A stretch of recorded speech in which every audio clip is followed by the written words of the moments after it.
I got so much motherfucking design on right now. Break it down, bring it back, make it clap. I got 3 old thoughts, new guap, wear that thing. Bitches on my line, and you know. Assalamualaikum warahmatullahi wabarakatuh. Shalom, Om Swastiastu, Namo Buddhaya, Salam Kebajikan. Perkenalkan, nama saya Amalia Aprilia Ahmad. Saya sebagai moderator kelompok 7 pada mata kuliah Pengetahuan Kepasifikan. Pada mata kuliah kali ini, kelompok saya mengangkat materi mengenai negara Korea Selatan. Nama resmi yaitu Republik Korea, beribu kotakan kota Seoul, dan memiliki semboyan Hongik Ingan. Lagu kebangsaan Aegukga dan memiliki pemerintahan republik presidensial. Korea Selatan merdeka pada tanggal 15 Agustus tahun 1945. Memiliki bahasa nasional Korea dan memiliki 5 agama. Mata uang won Korea Selatan, zona waktu standar Korea, dan memiliki jumlah penduduk 51.844.834 jiwa. Estimasi pada tahun 2022. Korea Selatan atau resmi disebut Republik Korea adalah sebuah negara di Asia Timur yang terletak di semenanjung Korea. Berikut adalah sejarah singkat Korea Selatan. Pada awalnya, semenanjung Korea merupakan sebuah negara yang disebut Goguryeo, Baekje, dan Silla. Pada abad ke-7, Silla menjadi penguasa tunggal semenanjung Korea. Pada tahun 1392, dinasti Joseon didirikan dan menjadi penguasa Korea Selatan selama hampir 500 tahun. Pada tahun 1910, Jepang menguasai Korea Selatan dan menjadikannya koloni mereka selama 35 tahun. Setelah Jepang menyerah dalam Perang Dunia Kedua, Korea Selatan dan Korea Utara dibagi menjadi 2 negara terpisah pada tahun 1945. Korea Selatan menjadi negara demokrasi dengan pemerintahan baru yang dipimpin oleh Presiden Syngman Rhee. Pada tahun 1960-an, Korea Selatan mengalami kemajuan ekonomi yang pesat yang disebut sebagai keajaiban ekonomi Korea. Tahun 1980-an, terjadi perubahan politik di Korea Selatan dengan adanya gerakan pro-demokrasi yang kuat. Beberapa penguasa militer digantikan oleh presiden yang dipilih melalui pemilihan umum. Tahun 1990-an, Korea Selatan semakin memperkuat posisinya sebagai kekuatan ekonomi dan teknologi yang maju. Sekarang Korea Selatan merupakan salah satu negara paling maju di dunia dengan kekuatan ekonomi, teknologi, dan budaya yang kuat. Negara ini juga terkenal karena K-pop, drama televisi, dan film-film yang populer di seluruh dunia.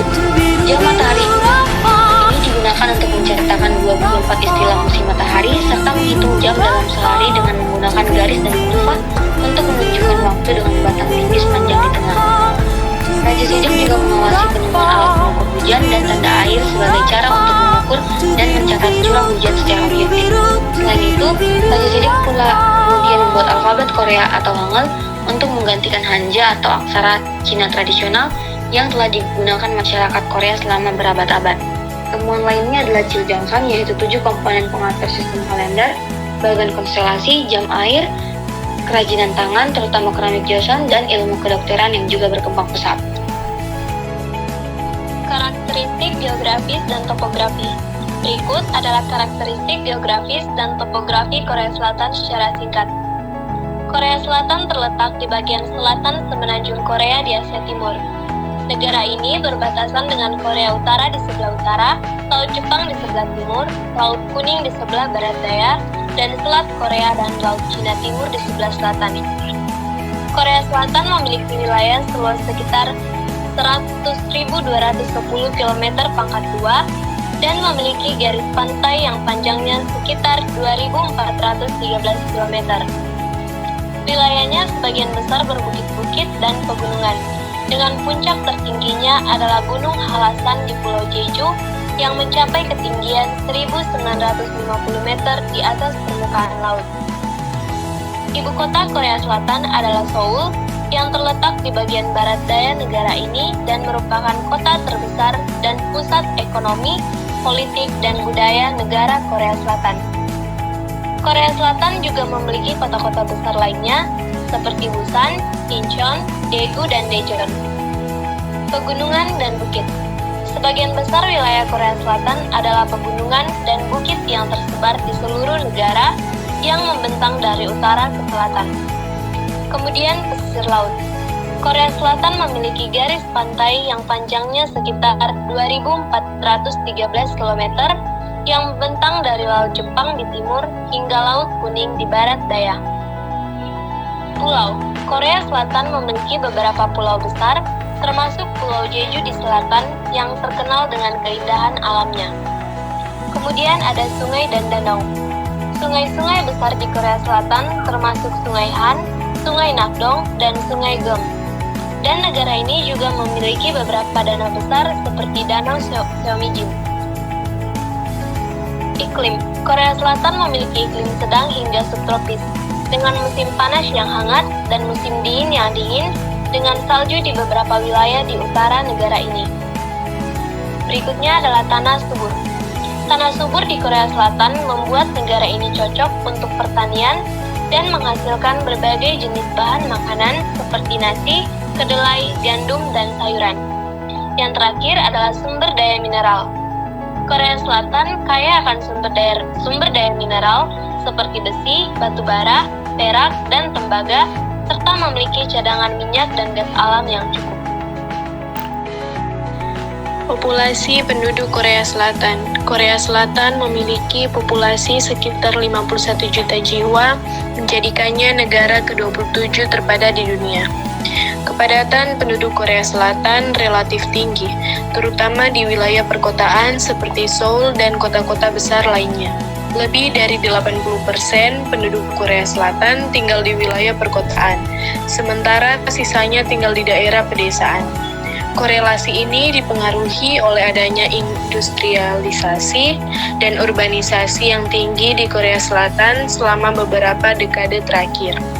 Populasi Korea Selatan mengalami pertumbuhan yang pesat selama periode pasca perang hingga akhir 1990-an. Namun, mulai melambat pada tahun 2000-an. Sekitar 99% populasi Korea Selatan adalah orang Korea, dengan minoritas kecil warga asing seperti pekerja migran dari negara-negara Asia Tenggara dan Timur Tengah. Kebudayaan yang ada di Korea Selatan. Yang pertama, hanbok. Hanbok adalah pakaian tradisional masyarakat Korea yang terinspirasi dari hanfu, pakaian tradisional Cina kuno. Hanbok pada umumnya memiliki warna yang cerah dengan garis yang sederhana serta tidak memiliki saku. Yang kedua, kimchi. Kimchi adalah makanan tradisional Korea berupa asinan sayur hasil fermentasi yang diberi bumbu pedas. Setelah digerami dan dicuci, sayuran dicampur dengan bumbu yang dibuat dari udang krill, kecap ikan, bawang putih, jahe, dan bubuk cabai merah. Sayuran yang paling umum dibuat kimchi adalah sawi putih dan lobak. Yang ketiga, bow. Bow atau tradisi membukukan badan di Korea Selatan seringkali kita lihat di drama maupun di acara musik. Pariwisata Korea Selatan. Yang pertama, ada Namsan Seoul Tower. Namsan Seoul Tower sendiri merupakan salah satu destinasi wisata yang begitu populer di kota Seoul.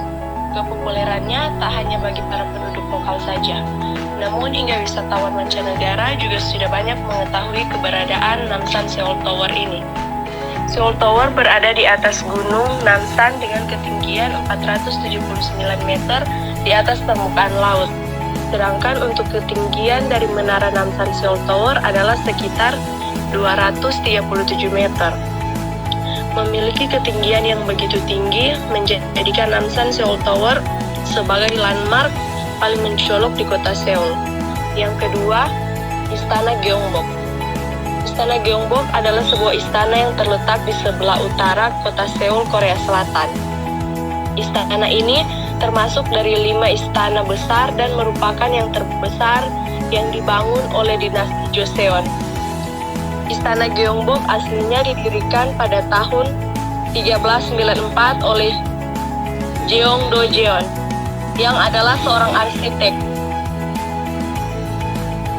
Istana Gyeongbok adalah sebuah istana yang terletak di sebelah utara kota Seoul, Korea Selatan. Istana ini termasuk dari 5 istana besar dan merupakan yang terbesar yang dibangun oleh dinasti Joseon. Istana Gyeongbok aslinya didirikan pada tahun 1394 oleh Jeong Do-jeon, seorang arsitek. Sistem ekonomi.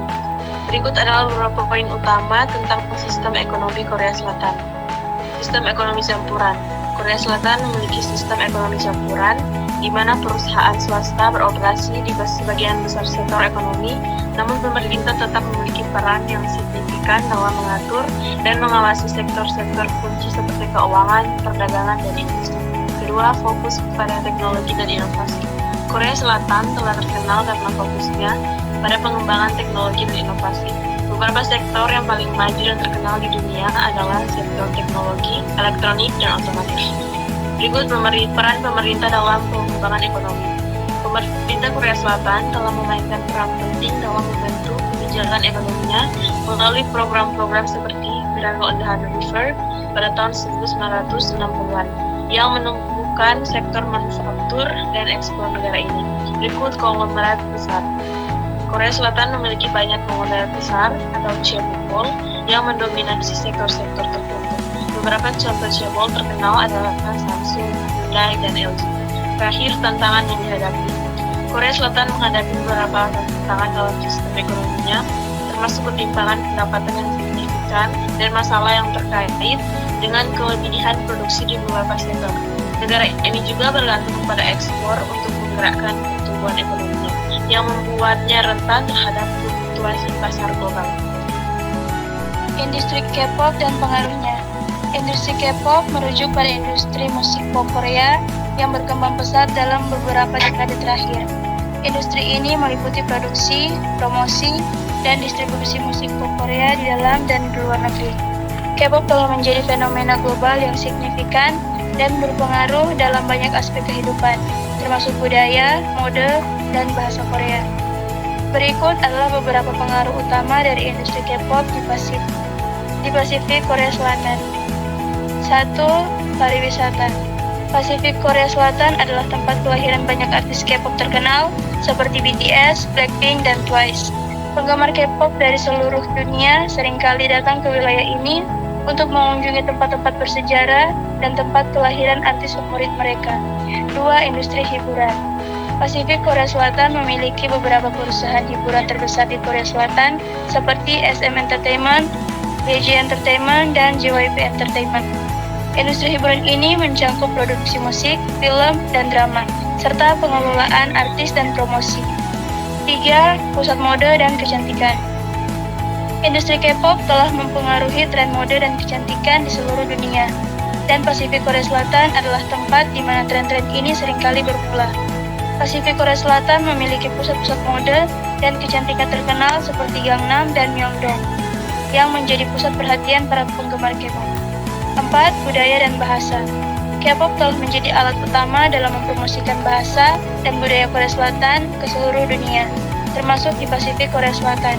Banyak penggemar K-pop di Pasifik Korea Selatan tertarik untuk belajar bahasa Korea dan memperdalam pemahaman mereka tentang budaya Korea Selatan melalui musik, drama, dan program televisi.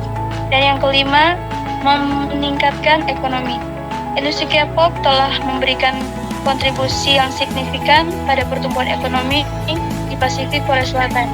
Industri ini mencakup perusahaan hiburan, perusahaan penerbitan musik, dan toko-toko merchandise yang semua memberikan lapangan pekerjaan dan pendapatan bagi warga lokal.